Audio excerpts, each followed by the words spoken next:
Yo, what's up everyone? Welcome back to the channel, and today I'm going to show you how to apply for a loan through Credit Karma. Now, let's get straight into the video. It's going to be a quick one. The first thing you got to do is to log into your Credit Karma account, and you can do that on the mobile app, or you can do that on the official website.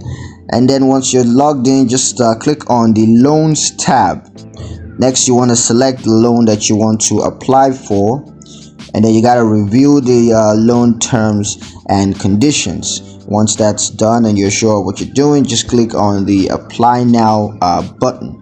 Now once that's done, you're going to want to fill out the loan application and submit that. Once it's submitted, just wait for the lender to review and approve your application. So yeah, that's pretty much it on how to apply for a loan through Credit Karma. I hope you guys liked the video. Hope you found the information useful enough. If you did, like the video, comment down below, let me know what you thought, share the video with your friends, and subscribe to the channel if you haven't done so already. And I will see you guys in the next one.